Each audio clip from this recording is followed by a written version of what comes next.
नमस्कार मु शशि आपण मानक पई नहीं आछि पुणी गोटे नुआ रेसिपी बैगण भजा टेस्टी टेस्टी बैगण भजा चलतु मु यार रेसिपी आपण सहित केमिति कली शेयर करी मु दुईटी बैगण नहीं गोल गोल यह मो बाड़ी रे गछरे हेइथिला मु यहाँ को नहीं जाइछि तापरे ताकू एबे मु गोल गोल करिकी टिके मोटा साइज रखिकी काटी नेबी देखंतु मु एहीपरि भाबरे काटुची आपण माने भी एहीपरि भाबरे काटी नेबे काटी नै सारला परे ताकू पानी रे आमे भिजेई नबा भल भाबरे धोइबा देखंतु परे भल भाबरे धोइबा नहले आमे सेमति रखी देले आ कळा पड़ी जिवो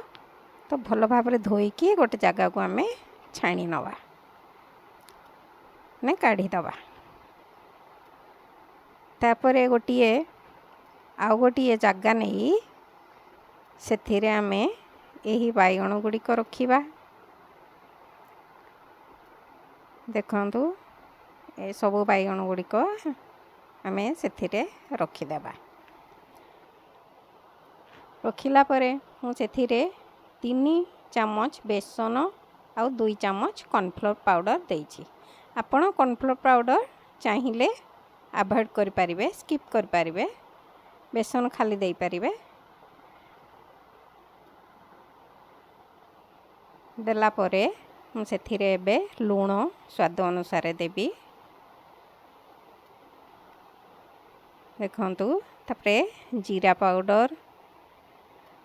धनिया पाउडर गोटे चामच जीरा पाउडर हाफ चामच धनिया पाउडर गोटे चामच लंका पाउडर गोटे चामच हलदी पाउडर गोटे चामच आउ गरम मसला पाउडर गोटे चामच एवं जदि चाहिए चाट मसला भी आपण नहीं पारिबे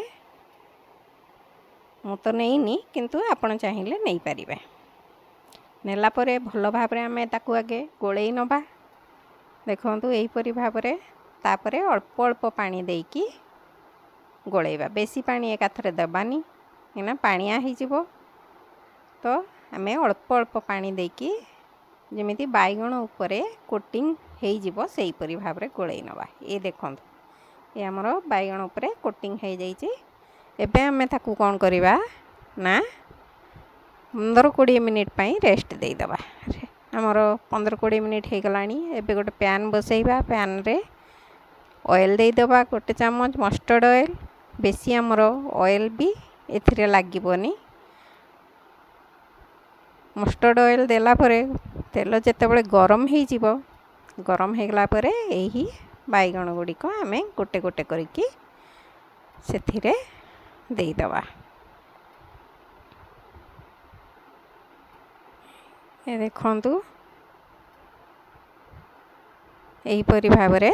बैगण गुडी को आमे सेथिरे देई दबा यह खाइबा को बहुत स्वादिष्ट बैगण जो माने न खाउथिबे भी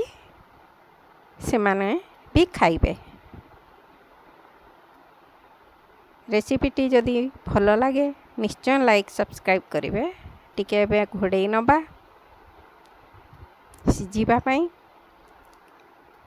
देखंतु बेसी समय लागिबोनी 2-3 मिनिट घोड़ेला परे पुणी आमे ताको बाहर करिकी आर पटकू ओलटाई दबा ए देखंतु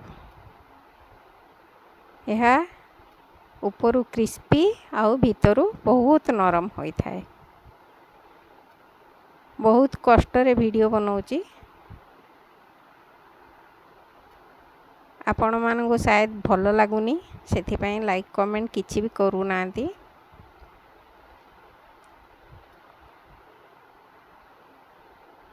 ये देखंतु एबे हमारो बैगण गुड़िक भाजी हो गलानी ए देखंतु बहुत स्वादिष्ट यही बैगण भजा थरे करिकी खांतु आउ मते